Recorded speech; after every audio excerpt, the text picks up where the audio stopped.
কাজগুলো দেখো, তোমাদের কাজ একই থাকতে পারে। দলীয় কাজ, রসুলগণের প্রতি ঈমান এবং খতমে নবুওত সম্পর্কে 5টি করে প্রশ্নের কুইজ প্রতিযোগিতা।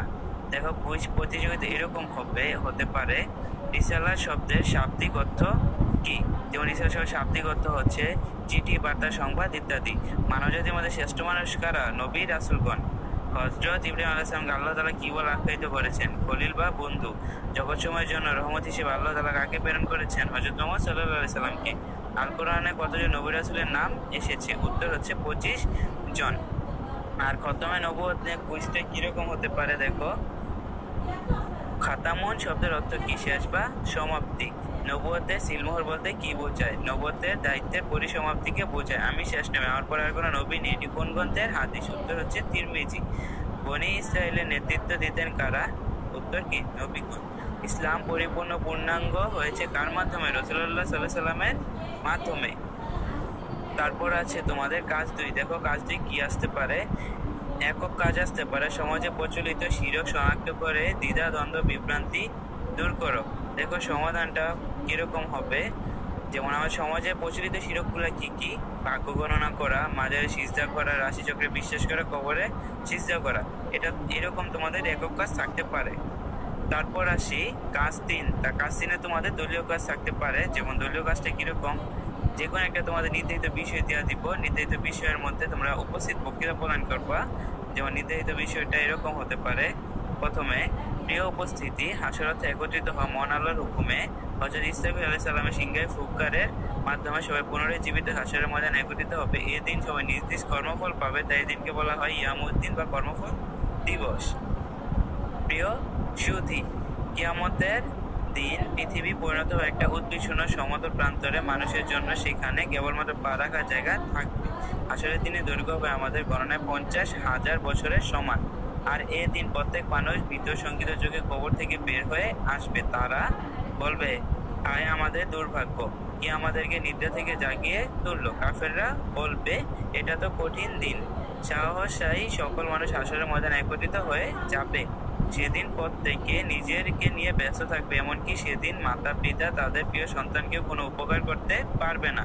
দয়াময় আল্লাহ যাকে অনুমতি দিবেন, তার কথা তিনি পছন্দ করবেন, তিনি ছাড়া সুপারিশ সেদিন আর কোনো কাজে আসবে না। মানুষ তার ভাই, মা, বাবা, স্ত্রী, সন্তানই থেকে পালিয়ে থাকবে। দেখো প্রিয় শ্রোতা মণ্ডলী, হাসরের ময়দানে মহান আল্লাহ নিজেকে প্রকাশ করবেন।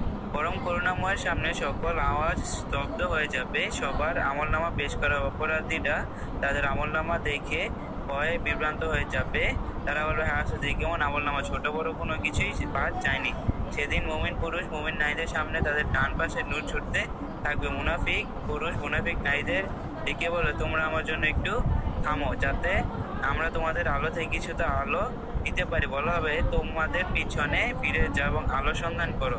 অনেক মুখমণ্ড সেদিন উজ্জ্বল হবে, তাদের আমলনামা ডান হাতে দেওয়া হবে। যে ব্যক্তি আমলনামা ডান হাতে পাবে সে বলবে, এই নাও আমার আমলনামা, করে দেখো। আমি বুঝতে আমাদেরকে আমার হিসাব সম্মুখীন হতে হবে। তারপর হিসাব সহজ হয়ে না হবে। মুত্তাকিদের সেদিন দলে দলে জান্নাতের দিকে যাওয়া হবে। জান্নাতের রক্ষীরা তাদের বলে, তোমাদের প্রতি সালাম, তোমার সুখী ও স্থায়ীভাবে বাস করার জন্য জান্নাতে প্রবেশ করো। তারপর দেখো প্রিয় বন্ধুগণ, অনেক মুখমণ্ডল বিবর্ণ হবে, পাপের কালিমা তাদেরকে আচ্ছন্ন করে রাখবে। তারাই কাফির ও পাপচারী। তারা তাদের আমলনামা বাম হাতে পাবে, আর যার আমলনামা বাম হাতে দেওয়া হবে সে হবে, আয় আফসোস, আমাকে যদি আমলনামা না দেওয়া হতো। এখন দেখো তোমাদের কাজ 4 কি আসতে পারে। কাজ 4 হতে পারে একক কাজ। খতমে নবুওতের মূল বক্তব্য শ্রেণীকক্ষে উপস্থাপন করো। তো খতমে নবুওতের মূল বক্তব্যটা কি ছিল? খতমে নবুওতের মূল পয়েন্ট আকারে তুলে ধরা হলো। খাতামুন অর্থ শেষ বা সমাপ্ত, আর নবুওত অর্থ নবীগণের দায়িত্ব। খতমে নবুওত অর্থ হলো নবুওতের সমাপ্তি। নবী রাসূলগণের আগমনের ক্রমধারা সমাপ্তিকে খতমে নবুওত বলা হয়। তারপর আমাদের প্রিয় নবী হযরত মুহাম্মদ সাল্লাল্লাহু আলাইহি সাল্লামের আগমনের মাধ্যমে নবুওতের ধারা সমাপ্তি ঘটে। আল্লাহ বলেন, মুহাম্মদ সাল্লাল্লাহু আলাইহি সাল্লাম আমাদের শেষ নবী ও রাসূল। তোমাদের মধ্যে কোন পুরুষের পিতা নন এবং তিনি আল্লাহর রাসূল এবং সর্বশেষ নবী। তারপর মহানবী সাল্লাল্লাহু আলাইহি সাল্লাম পৃথিবীর সর্বশ্রেষ্ঠ নবী। ব্যাপারে তিনি বলেছেন, আমি শেষ নবী, আমার পর আর কোনো নবী নেই। মহানবী সাল্লাল্লাহু আলাইহি সাল্লামকে শেষ নবী হিসেবে বিশ্বাস করে ইসলামের অন্যতম অঙ্গ। এতে বিশ্বাস না করলে মানুষ ইমানদার হতে পারে না। তারপর মহানবী সাল্লাল্লাহু আলাইহি সাল্লামের কোনো বিশেষ সম্প্রদায় বা বিশেষ সময়ের জন্য প্রেরিত হননি, বরং তিনি কিয়ামত পর্যন্ত সমগ্র বিশ্বের সকল মানুষের নবী। হযরত মুহাম্মদ সাল্লাল্লাহু আলাইহি সাল্লাম সর্বশ্রেষ্ঠ নবী ও রাসূল, এটা একান্তভাবে প্রমাণিত। তারপরে যদি কেউ নবুয়তের দাবি করে সে মিথ্যাবাদী, ভণ্ড ও প্রতারক। ঠিক আছে, তারপর তোমাদের কাজ 5 কিরকম আসতে পারে দেখো। কাজ 5-এ একটা জোরে কাজ আসতে পারে। তাকদীরের প্রতি ঈমান বিষয়টির উপর দুজনের মধ্যকার আলোচনা করো, মানে তোমাদের দুজনের মধ্যে একটা তাকদীরে ঈমান আনার মধ্যে একটা মধ্যকার আলোচনা, মানে তোমার দুই বন্ধুর মধ্যে। ঠিক আছে। সায়েম তাকদীর একটি আরবি শব্দ যার অর্থ নির্ধারণ করা, নির্দিষ্ট করা, নিয়তি, ভাগ্য ইত্যাদি। মহাবিশ্বে যা কিছু ঘটবে মন আল্লাহ তাআলা পূর্ব জ্ঞান প্রজ্ঞ অনুযায়ী সেসব নির্ধারণ করে রেখেছেন। আল্লাহ তাআলা প্রত্যেক বস্তুকে তাকদীর সহ সৃষ্টি করেছেন। এই মহাজগতের কোথায় কখন কি ঘটবে, কিভাবে ঘটবে, আল্লাহ সবকিছু সৃষ্টি করার পূর্বে তাকদীরে লিপিবদ্ধ করে রেখেছেন। মোট কথা জগতের সবকিছু মহান আল্লাহ কর্তৃক পূর্ব নির্ধারিত। ভালো মন্দ সবই মহান আল্লাহর।